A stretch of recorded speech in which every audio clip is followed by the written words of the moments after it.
रोगों की सरल चिकित्सा। ये पुस्तक डॉक्टर विट्ठलदास बोधी ने लिखी थी, जिसकी भूमिका महावीर प्रसाद पोद्दार ने लिखी थी।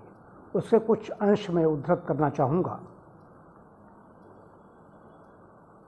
उन्होंने लिखा है कि हम ज़रूरत से ज़्यादा खाते हैं।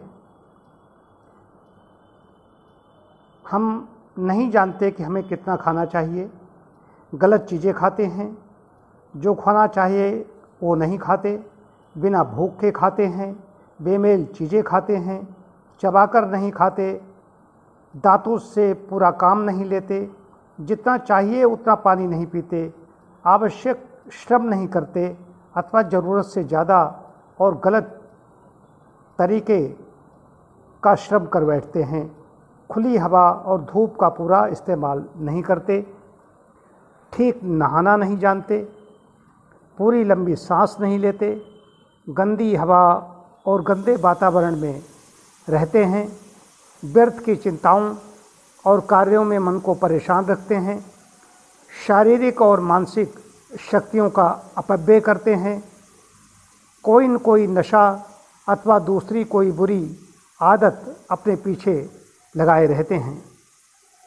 सच पूछिए तो जैसे आध्यात्मिक दुखों का कारण अज्ञान है, वैसे ही मनुष्य की शारीरिक पीड़ाओं का कारण भी अज्ञान ही है। प्राकृतिक चिकित्सक आपको दवा नहीं देता, क्योंकि दवा तो धोखा मात्र है। वो आपको जीवन का ज्ञान देता है। जो लोग ये मानते हैं कि बीमारी भाग्य से, ग्रहों के फेर से, किसी के जादू टोना करा देने से अथवा किन्हीं ऊपरी कारणों से होती है, उनसे प्राकृतिक चिकित्सक का मेल नहीं बैठता। बल्कि अधिकतम बीमारियां हमारे अपने दोषों से होती हैं। उनको दूर करने का निश्चय कर लीजिए और तदनुसार चलिए, तो आप बीमारियों से मुक्त हो जाएंगे। कोई ये माने कि वो सदा बीमार ही रहेगा या बीमार रहने को इस दुनिया में पैदा हुआ है। स्वस्थ रहना स्वाभाविक है, बीमार रहना अस्वाभाविक। मनुष्य अपनी करतूतों से रोगी बनता है। दयालु प्रकृति हमेशा उसे रोग मुक्त करने की कोशिश में रहती है।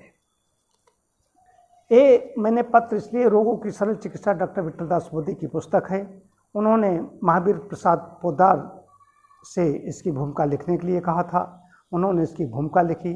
उसमें कई ऐसे पत्र लिखे गए हैं उन्होंने कि जिसमें किसी पेट से संबंधित, सिरदर्द से संबंधित सबका मूल कारण गलत आहार विहार ही निकला।